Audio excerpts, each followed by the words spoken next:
اللہ الرحمن الرحیم الحمدللہ رب العالمین وصلی اللہ علی محمد وآلہ الطاہرین ولعنۃ اللہ علی اعدائہم اجمعین۔ مطہرات میں سے ایک مطہر وہ ہے انتقال۔ انتقال کے کیا معنی ہیں؟ انتقال کے معنی یہ ہیں کہ اگر کوئی ایسا خون کہ جو نجس ہو، مثال کے طور پہ انسان یا خون جہندہ رکھنے والے کسی جانور، اور خون جہندہ یہ کیا معنی ہے اس جانے پہلے بھی توجہ دلائی اور پھر توجہ دلا دیتے ہیں کہ ہر وہ جانور کہ اگر اسے ذبح کیا جائے اور اس کا خون اس کی شہرک سے ذبح کرتے وقت اچھل کے نکلے تو ایسے جانور کو کہا جاتا ہے کہ یہ خون جہندہ ہے۔ بس اگر انسان یا کوئی بھی ایسا حیوان کہ جو خون جہندہ رکھتا ہو، اس کے بارے میں ہم نے توجہ دلائی کہ ان کا خون نجس ہے۔ اب اگر یہ نجس خون کسی ایسے حیوان میں منتقل ہو جائے کہ جس کا خون پاک مانا جاتا ہو، ایسا کون سا حیوان ہے جس کا خون پاک مانا جاتا ہو؟ تو جواب دیا جائے گا کہ ہر وہ حیوان کہ جسے اگر ذبح کیا جائے تو اس کا خون اچھل کے نہیں نکلے گا۔ مثال کے طور پہ کھٹمل یا مچھر۔ اور عام طور پر جب ذکر کیا جاتا ہے اس موضوع کا یعنی انتقال کا تو وہاں پر مثال بھی مچھر ہی کی دی جاتی ہے۔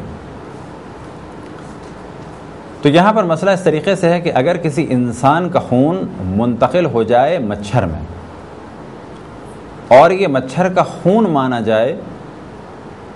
تو جب اسے مچھر کا خون کہا جائے گا تو اس کے ساتھ ساتھ اسے پاک بھی مانا جائے گا۔ بس اگر کسی مچھر نے انسان کا خون چوسا اور اس کے بعد وہ اڑ گیا اور اس کا خون اب جو اس کے جسم میں ہے مچھر کا خون کہا جا رہا ہے اور وہ مچھر کے جسم کا حصہ بن گیا تو اب اس کو پاک خون کہا جائے گا، انسان کا خون نہیں کہا جائے گا۔ نتیجہ اس کا کیا ہے؟ نتیجہ یہ ہے کہ اگر کوئی مچھر اڑ گیا اور اس کے بعد اسے ہم نے مارا اور اس کا خون ہمارے لباس پر ہے تو کیا یہ خون پاک ہے یا نجس ہے؟ تو یہاں پر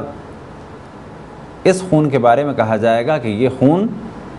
ایک ایسے کیڑے کا ہے کہ جو خون جہندہ نہیں رکھتا، لہذا یہ خون پاک ہے۔ لیکن اگر مچھر خون پی رہا ہو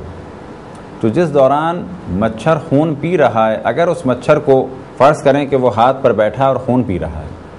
اور ہم نے اسے مارا تو اس دوران اگر ہم نے اسے مارا یا اگر وہ ہلکی سی حرکت کر کے آگے بڑھا تھا اور اس دوران اگر ہم نے اسے مارا تو یہ خون نجس مانا جائے گا۔ بس اگر خون مچھر کا خون مانا جائے اور پھر ہم اسے مچھر کو ماریں تو جہاں پر وہ خون لگے گا تو اس خون کے بارے میں کہا جائے گا کہ یہ پاک ہے۔ لیکن اگر مچھر خون پی رہا ہو یا ایسی حالت میں ہو کہ جب اسے مچھر کا خون نہ کہا جائے۔ اسی طریقے سے احتیاط کی جاتی ہے کہ اگر مچھر بہت زیادہ خون پی لے، لہٰذا بعض دفعہ مچھر اتنا خون پی لیتے ہیں کہ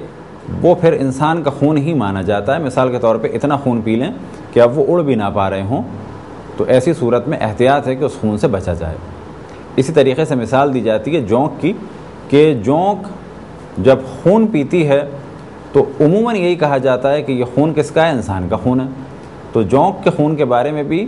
عموماً مراجع اعظام کا فتویٰ یہ ہے کہ اس سے احتیاط کرنی چاہیے، اس سے بچنا چاہیے، اسے نجس سمجھنا چاہیے۔ لیکن مچھر کے خون کے بارے میں اگر وہ مختصر سا ہے تو عموماً مراجع کا فتویٰ یہ ہے کہ مچھر کا خون جب اسے مچھر کا خون کہا جائے تو اس وقت وہ پاک ہے۔ جو مسئلہ ہم نے بیان کیا مچھر کے بارے میں بالکل یہی مسئلہ ہے جوں اور کھٹمل کے بارے میں۔ اب کسی خون کے بارے میں شک ہو کہ یہ ہمارا خون ہے یا مچھر کا خون ہے تو یہاں پر ایسے خون کے بارے میں سوال کیا جائے کہ یہ خون پاک مانا جائے یا نجس تو کہا جائے گا یہ خون پاک ہے، کیونکہ یہاں پر دونوں احتمالات ہیں کہ یہ ہمارا خون ہے یا مچھر کا خون ہے۔ اسی طریقے سے یہ شک ہو کہ یہ مچھر آ کے بیٹھا تھا بھی ہمارے ہاتھ پر، آیا یہ ہمارا خون پی رہا تھا تو ہم نے اسے مارا یا یہ خون اس کے جسم کا حصہ بن چکا تھا اور یہ پہلے پی چکا تھا۔ اگر یہ شک ہے اور اس دوران ہم نے مچھر کو مارا، یا یہ کہ پہلے ہمیں شک تھا یا یہ کہ بعد میں شک ہوا کہ کون سا خون ہے، تو ان دونوں صورتوں میں یہ خون پاک مانا جائے گا۔ اس موضوع کا نام جیسا کہ آپ کے علم میں ہے انتقال ہے، اور انتقال کے معنی ہے کسی چیز کا ایک جگہ سے دوسری جگہ جانا، یا بالفاظ دیگر منتقل ہونا، اور اسی وجہ سے موت کے لیے بھی لفظ استعمال ہوتا ہے انتقال، کیونکہ انسان اس دنیا سے اس دنیا میں یا اس مادی دنیا سے برزخی دنیا میں منتقل ہو گیا، لہٰذا ہم لوگ عام حالات اور واقعات میں کہتے ہیں کہ فلاں شخص کا انتقال ہو گیا۔ بس اس موضوع کا نام انتقال اس وجہ سے رکھا گیا ہے کہ یہ خون جو انسان کا خون تھا پہلے نجس تھا، جب یہ منتقل ہو گیا ایک ایسے حیوان میں کہ جس کا خون پاک مانا جاتا ہے، تو اس منتقل ہونے کی وجہ سے اس موضوع کا نام رکھ دیا گیا ہے انتقال، کہ جو مطہرات میں سے ایک مطہر ہے۔ خداوند تبارک و تعالیٰ سے دعا ہے کہ بحق محمد و آل محمد ہمیں اپنے رسول، اپنی حجتوں، خصوصاً امام زمان علیہ السلام کی معرفت اور اطاعت کی توفیق عطا فرمائے۔ وصلی اللہ علی محمد و آلہ الطاہرین۔